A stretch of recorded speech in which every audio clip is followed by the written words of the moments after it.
ওমর রাদিয়াল্লাহু তাআলা আনহু আজমাইন দিনের বেলায় বিচার করেন, রাতের বেলায় তার রাজপ্রাসাদে ঘুরে ঘুরে দেখেন, এলাকায় ঘুরে ঘুরে দেখেন কার কি হাল।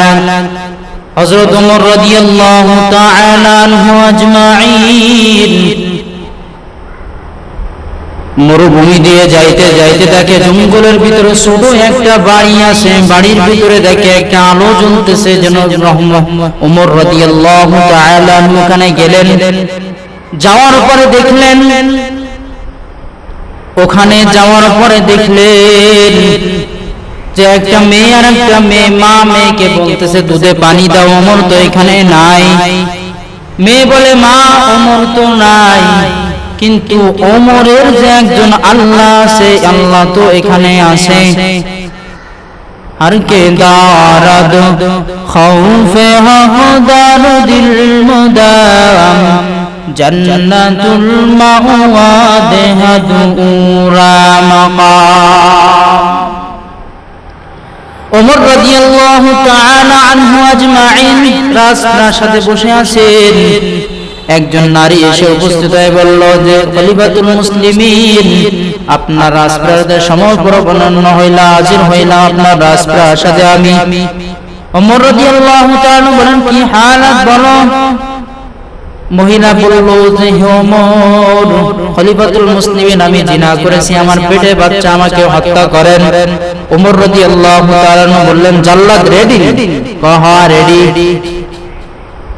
আলী রাদিয়াল্লাহু তাআলা দেখলেন তাল তো বেঅবস্থা, এখন তো ওমর রাদিয়াল্লাহু তাআলা রাগান্বিত অবস্থায় আছেন।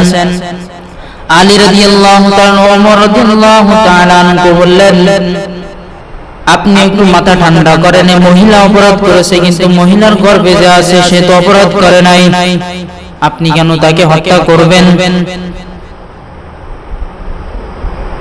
ওমর রাদিয়াল্লাহু তাআলা বললেন আলী আপনি বিচার করেন। আলী রাদিয়াল্লাহু তাআলা বললেন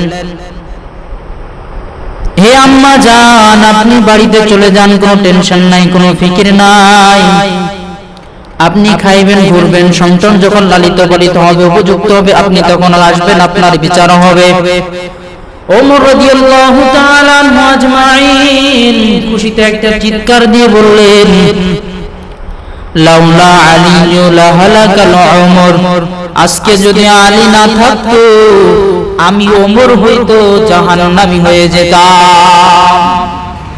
আলী রাদিয়াল্লাহু তাআলা কেমন? আলী যখন 7 বছর বয়স তখন নবীজির দোয়া পাইছেন, নবী বলেন আলীর জন্য দোয়া করে গেছেন নবী আনা দারুল হিকমা ওয়া আলিয়ুন বাবুহা, আমি নবী তো হলো জ্ঞানের ভান্ডার, কিন্তু জ্ঞানের যে ভান্ডারের দরজা হে হলো আলী। ইলমে রা'i জাজু করদান বেহিসাব, খলকে রাদাদন জওয়াবে বাসওয়া হক নাদারদ দস্তে খলকে জাররা নিস্তে খসলাত কে দিনদাররা।